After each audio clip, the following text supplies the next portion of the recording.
Apa bedanya agama Kristen dengan agama Islam? Ustadz saya berkata, kita punya nabi, kita punya Tuhan. Kamu, nabinya siapa? Saya diam waktu itu, nggak bisa ngomong apa-apa. Utusan Tuhanmu siapa? Oke, nggak bisa jawab. Saya bilang, dia tanya Ustadz saya, Tuhanmu siapa? Saya bilang, Tuhan saya menurut agama saya Yesus Kristus. Utusannya siapa? Tidak ada, saya bilang.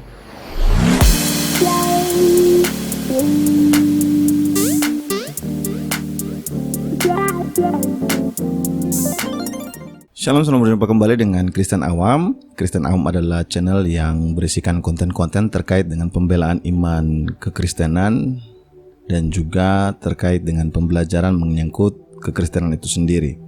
Bagi kalian yang belum subscribe channel ini, bisa langsung tekan tombol subscribe-nya dan jangan lupa untuk mengaktifkan loncengnya sehingga ketika ada updatean video terbaru dari Kristen Awam, kalian bisa tidak kelewatan.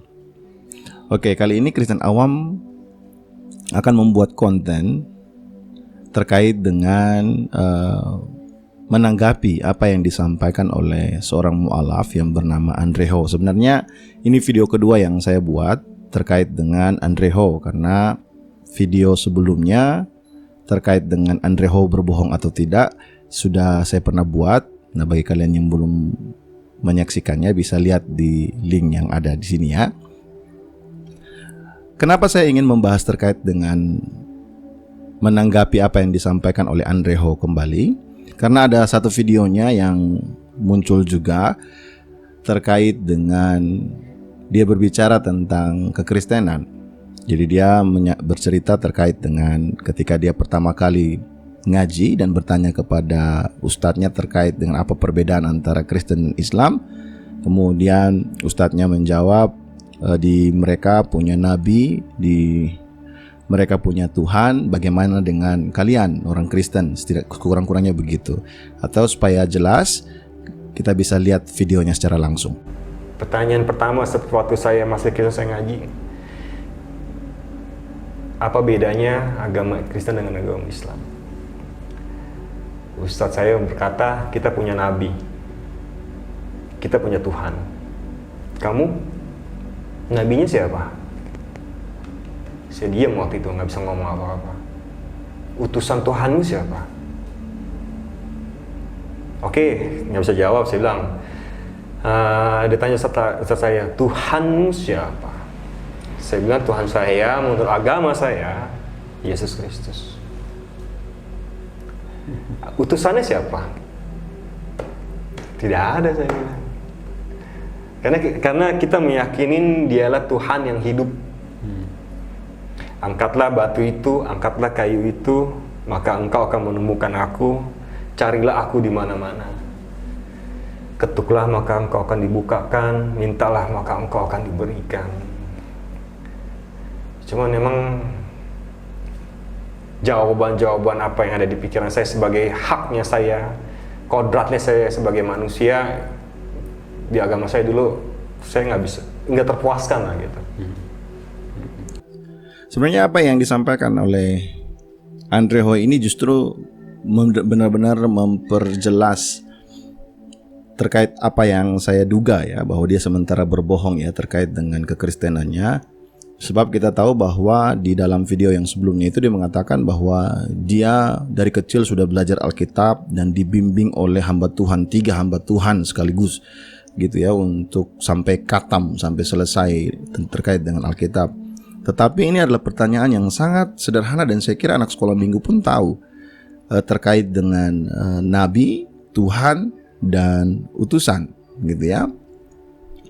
Nah, mari kita sama-sama memberikan pengertian terhadap Andre Ho, terhadap kita semua terkait dengan apakah orang Kristen punya nabi, apakah orang Kristen punya Tuhan, apakah orang Kristen punya utusan, atau apakah memang perlu ada nabi, Tuhan dan utusan? Nah, mari kita bahas sama-sama. Saudara, kita harus tahu bahwa kekristenan adalah merupakan pengejawantahan dari kasih Allah kepada manusia yang kita tahu bahwa manusia sudah jatuh ke dalam dosa dan tidak mampu untuk bisa menyelamatkan dirinya. Semua yang dia lakukan, semua itu sama seperti kain kotor, kata Yesaya. Dan Alkitab juga mengatakan bahwa semua orang telah kehilangan kemuliaan Allah dan upah dari dosa itu adalah maut, akan binasa. Dan satu-satunya cara untuk supaya kita bisa keluar dari belenggu dosa itu, maka Allah mengosongkan dirinya, mengambil rupa sebagai manusia, berinkarnasi, dan kemudian menebus umat manusia di atas kayu salib, sehingga semua yang percaya kepada penebusan ini mereka diselamatkan. Nah, dengan demikian, apakah kita punya nabi enggak? Nah, saudara yang kekasih, ketika kita berbicara terkait dengan Yesus, maka kita harus menyadari bahwa ketika Yesus datang ke dalam dunia, itu ada gelar yang dimiliki oleh Yesus. Nah, berbicara terkait dengan nabi, ya dia nabi. Dia memiliki gelar sebagai seorang nabi. Terkait sebagai utusan, ya dia adalah utusan Allah. Dan orang Kristen tidak bermasalah dengan itu.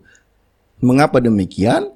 Karena kita tahu bahwa Yesus adalah utusan dari Bapa. Bapa mengutus Yesus, sama halnya Allah sementara mengutus firman-Nya. Karena salah satu gelar yang dimiliki oleh Yesus adalah firman. Dialah sang firman. Dalam Yohanes pasal 1 ayat yang pertama ya. Dia adalah firman. Dan fenomena ini bukan hanya terjadi di dalam perjanjian baru, tetapi juga di dalam perjanjian lama. Kalau kita baca dalam Yesaya pasal 55 ayat 11, maka kita menemukan firman Tuhan berbunyi, "Demikianlah firman-Ku yang keluar dari mulut-Ku, tidak akan kembali kepadaku dengan sia-sia, tetapi ia akan melaksanakan apa yang Kukehendaki dan akan berhasil dalam apa yang Kusuruh kepadanya." Dan perhatikan apa yang Kusuruhkan kepadanya ini. Artinya firman ini memiliki tugas sebagai utusan, dan itu bukan persoalan bagi orang Kristen. Jadi kita sangat bisa mengerti bahwa firman yang diutus oleh Allah itu menggunakan kata ganti orang ketiga. Artinya Bapa mengutus sang firman sama dengan Bapa mengutus Yesus. Yesus Kristus adalah sang firman. Dia menerima tugas sebagai utusan untuk misi keselamatan bagi umat manusia. Yesus Kristus diutus Bapa datang ke dunia dalam daging dalam bentuk inkarnasi untuk melakukan misi penyelamatan bagi manusia, sama sekali tidak mengecilkan hakikat bahwa Yesus itu adalah Allah. Dia adalah firman Allah. Dan dia juga sebagai perantaraan antara manusia dengan Allah, maka dia adalah seorang nabi juga. Dia adalah nabi dan dia adalah utusan juga. Nah, kalau kita baca, kenapa harus Allah datang ke dalam dunia ini dalam bentuk manusia di dalam diri Yesus? Ketika kita baca dalam Ibrani pasal 1 ayat 1 sampai ayat yang ketiga ya, ayat ketiga A, maka kita menemukan firman Tuhan berbunyi begini. Setelah pada zaman dahulu Allah berulang kali dalam pelbagai cara berbicara kepada nenek moyang kita, nenek moyang orang Yahudi ya, dengan perantaraan nabi-nabi. Maka pada zaman akhir ini ia telah berbicara kepada kita dengan perantaraan anaknya, yang telah ia tetapkan sebagai yang berhak menerima segala yang ada. Oleh dia Allah telah menjadikan alam semesta. Ia adalah cahaya kemuliaan Allah dan gambar wujud Allah, dan yang menopang segala yang ada dengan firman-Nya yang penuh kekuasaan. Artinya kita percaya kepada nabi-nabi sebelum Yesus yang telah diutus Tuhan sebelumnya. Tetapi perhatikan ini, nabi yang diutus oleh Tuhan sebelum kedatangannya Yesus tidak diindahkan oleh bangsa Yahudi sendiri. Kita dapat menemukan itu di dalam Yohanes pasal 5 ayat yang ke-45 sampai ayat yang ke-47, ketika orang-orang Yahudi menolak Yesus pada saat itu, dan kemudian Yesus menegur mereka dengan mengatakan bahwa mereka ini akan didakwa bukan dengan perkataannya Yesus tapi Musa, karena kitabnya Musa diberikan kepada mereka. Dalam Yohanes pasal 5 ayat 45 sampai 47 berkata begini. Jangan kamu menyangka bahwa aku akan mendakwa kamu di hadapan Bapa. Yang mendakwa kamu adalah Musa, yaitu Musa yang kepadanya kamu menaruh pengharapanmu. Sebab jikalau kamu percaya kepada Musa, tentu kamu akan percaya juga kepadaku, sebab ia telah menulis tentang aku.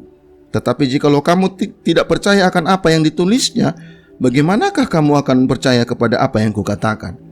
Artinya, Tuhan sudah mengutus para nabi sebelumnya dan mereka menolak, mereka tidak percaya. Sehingga pada zaman akhir nanti, ketika mereka dalam masa penghakiman, yang akan mendakwa mereka itu Musa. Karena tulisan Musa yang menceritakan tentang kedatangan Yesus, mereka tidak mengindahkannya. Dan itu akan menjadi bagian di mana mereka akan didakwa oleh Musa di kemudian hari. Nah, karena semua perantaraan para nabi ini yang datang sebelum Yesus ini tidak diindahkan oleh para bangsa Yahudi atau oleh umat manusia, maka tidak menutup kemungkinan dan tidak mustahil Allah yang Maha Kuasa datang sendiri menyatakan dirinya di dalam tubuh manusia, yaitu melalui tubuh Yesus yang disebut sebagai cahaya kemuliaan Allah dan gambar wujud Allah, dan menopang segala yang ada dengan firman-Nya yang penuh kekuasaan. Dia adalah gambar wujud Allah. Yesus adalah gambar wujud Allah. Dia adalah pribadi kedua dari Trinitas. Dialah Sang Firman, dialah gambar wujud Allah yang datang ke dalam dunia untuk menyatakan kehendak Allah kepada manusia. Artinya, ketika dia menjadi manusia, maka gelar-gelar yang dimilikinya itu utuh dan menjadi bagian memang harus dia miliki. Dia adalah Sang Firman, dia adalah Nabi, dia adalah utusan. Dan bagi kekristenan itu tidak mustahil. Kenapa? Karena kita percaya bahwa Tuhan kita adalah Allah yang Maha Kuasa. Dia bisa datang ke dalam dunia ini menyatakan dirinya kepada umat manusia. Jadi kalau ditanya, siapa nabi kalian? Yesus nabi, kita nggak menolak. Siapa rasul kalian? Yesus sebagai rasul, kita nggak menolak. Siapa Tuhan kalian? Yesus adalah Tuhan kami tidak menolak.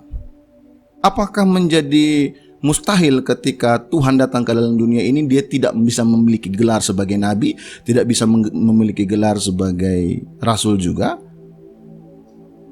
Itu bukan hal yang mustahil bagi Tuhan. Bukankah kita percaya bahwa Tuhan adalah Tuhan yang Maha Kuasa?